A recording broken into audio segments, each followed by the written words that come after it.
Hey guys, what's up? Alex here, and I'm about 2 months on testosterone at this point, so it's kind of cool. I wanted to finish up my video series on the emotional recovery of surgery.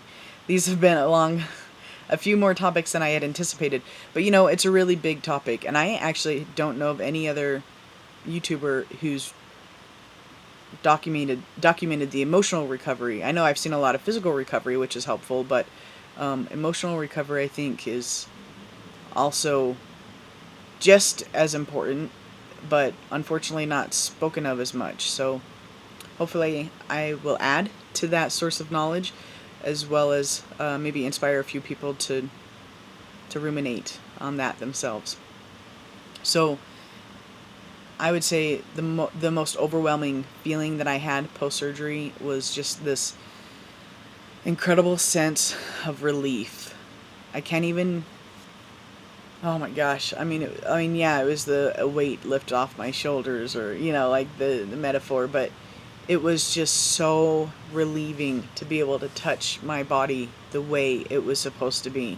And this isn't anything to do with boy, girl, gender identity. My decision to have chest surgery had nothing to do with my gender identity. And I can say that without a doubt, because now that I'm post-op, I 100% see that it was my process after surgery is more in lines with the mapping of my brain. And I have a video discussing that. So if you don't know what I'm talking about, I recommend looking back at it's a brain mapping issue or something like that. But I feel like surgery gave me more than it took away. Like, I know the literal surgery removed unwanted breast tissue. But what it gave me was a way to live my life. I feel like I was an amputee before surgery, and then after surgery, I was given a prosthetic or a mechanism, a tool that would allow me to interact in the world authentically and with confidence. I don't mean to dismiss or marginalize anyone's experience if they have had a traumatic event happen to their body, like an amputation. That would be traumatic. But I think what would be worse is if you lost your leg and you couldn't have a prosthetic, or you couldn't have a wheelchair. And that would never occur to anyone, to make someone live that life with one leg and not any means to rectify how they interact in the world. Trans people experience that every single day. The world that I want to live in is not built for my body. I couldn't really know how good my shirts were going to fit unless I didn't have boobs, because I wear men's clothing. I mean, my entire world, I just feel like what I've gotten is the means to live my life. And that's so powerful. And I'm elated, and I'm grateful, and I'm humbleized, and I'm irate and full of rage that I was able to do it because I know how to work a system. But I think every single trans person, whatever surgery you need, you get it. You get it. Everyone deserves this feeling. Overall, I feel less anxious. I didn't realize how anxious I was feeling when I would be aware of my boobs, and I don't feel that. One thing that I'd kind of anticipated was I tend to process a lot of my emotions in my chest. I think that's a chakra thing. I'm not really sure what chakra or whatnot, but yeah, if I'm happy, if I'm sad, if I'm mad, and those are obviously very simplistic, but if I have deep sorrow, it's gonna be coming from my chest. And if I'm elated, it comes from my chest, maybe a little bit lower, maybe sometimes my stomach, but nonetheless my abdomen is where I feel it in my physical body. So because of that reason, I just tried to stay as far away from emotions as possible while I was recovering. So I was watching Disney movies and Pixar and classic Disney, like Beauty and the Beast, Mulan. I love Mulan. Um, just like The Secretariat. The Secretariat is on like 18 times a day right now on HBO, and I watch that. And I always cry. I was like, oh, he won. I didn't cry, but I felt like crying. I don't know, because of tea, But anyway. So I watched a lot of Disney movies. Oh, I watched Malcolm in the Middle. But basically, I watched stuff that would be lighthearted or inspirational without the pangs to the heart, right? Like, even Star Trek was too much for me. And I love Star Trek, you guys. But I could get too wrapped up emotionally into the characters, and I couldn't watch Star Trek while I was recovering from surgery. Like, I wanted to watch MASH, but I didn't think it was a good idea, so I didn't. If I could do something different, yes, absolutely. The thing that I would do different would be trying my best to love my chest for what it was before. And what I mean by that is, I think it's rather unhealthy to go from such an extreme disassociation with a huge part of my body to loving and crooning and caring and providing extraordinary medical care to the same part of my body in less than a day. Like, I don't think it's healthy. I don't think it's healthy to go from utterly despising this part of my body to like making promises that we're going to live a happily ever after life, right? Like, it can't be healthy. and if I had it in me, I wish I could have just even something loving, like apply lotion, right? Or applying lotion could have been just the very, and I would apply lotion, but it was just like quick. I didn't want to ever focus on it. And then after surgery, you focus so much attention to your chest. You just croon over it, and you hold it, and you put lotion on, and you put ointments on, and you put your Band-Aids on, and you put your scar strips on, and you do everything you can because you love this new body part.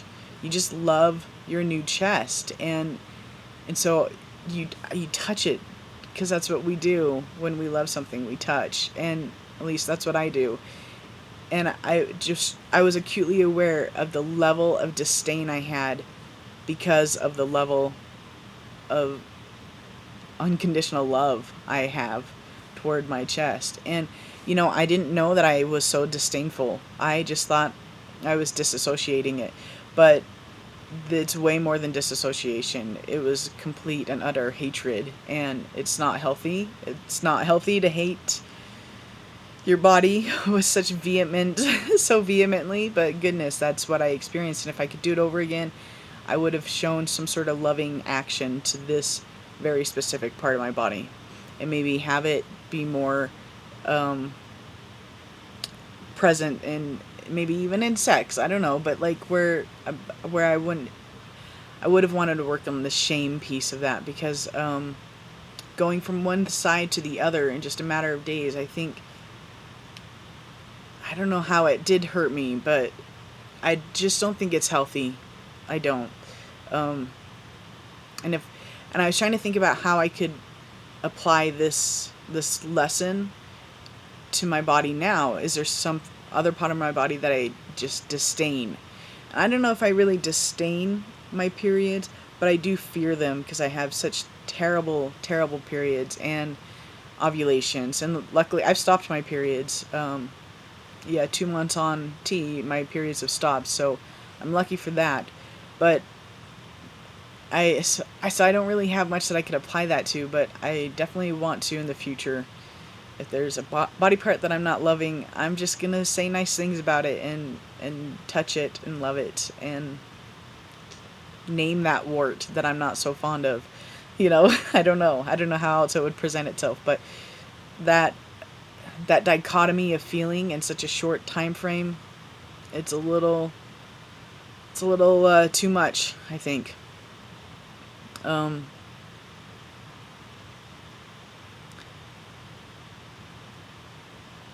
The other day at work, I was eating and I got a crumb on my shirt, and like my shirt was like bunched up or something, right? So when when I wiped the crumb off, I wiped the mound off at the same time. And I kind of had to chuckle to myself and realize not too long ago I had boobs, like really big boobs that I couldn't ignore. And now my day can exist in a way that I don't even think twice about ever having boobs. I've been so quick to rewrite my narrative that I never had boobs. Of course I did.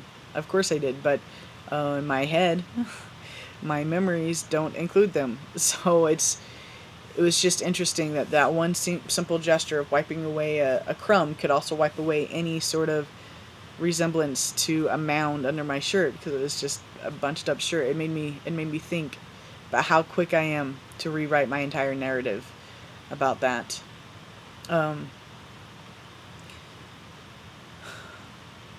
Mainly I just think I've had a lot of support. My family called to see how I was doing. My Mormon family, my cousin made me my favorite lunch. I mean, it's my favorite dinner. I had a few friends who would take me out and we'd go catch a flick or go do something gay, or I don't know, some LGBTQ thing going on in the city. My friend did some Reiki on me. So that was really important, to be able to ask for help and want to be around certain people. On a whole, I wanted to be kind of private. I think recovery is kind of private for me. I tend to be a very private person, but it was nice when I could be around people who loved me and wanted the best for me. And that was including my dad. You guys, my dad was fantastic. Just really kind and there with me, and he wanted to see the chest reveal, and I was a little anxious about that. And he went to the surgery with me, and I was a little anxious about that. He only started crying when I walked away, skipped away into the operating room. But yeah, I have had an overwhelming amount of support and love and consideration coming from people that I really needed, and I'm so grateful for that. And lastly, I'm just going to end on this, and I've said this before, and I mean it. Everyone deserves whatever surgery they need. I mean, you don't even have to be transgender, but when I think about what I've gained from this, there's nothing that can stop me now. Not only because of surgery, but also because I'm on hormones now. But there is no limit to what I could possibly do with my life. And I'm not saying that to be tacky or cheesy or corny or self-aggrandizing. That's not it at all. I know without a doubt that anything I would set my mind to, it's going to happen. And I don't know how this is correlated with not having boobs, but it is. Somehow in my mind it is. I can do anything. And I can live an authentic and free life. And I want everyone to have that optimism about their own lives. So, I hope you're all well. And that's it for me tonight. You'll see me soon, though. Take care.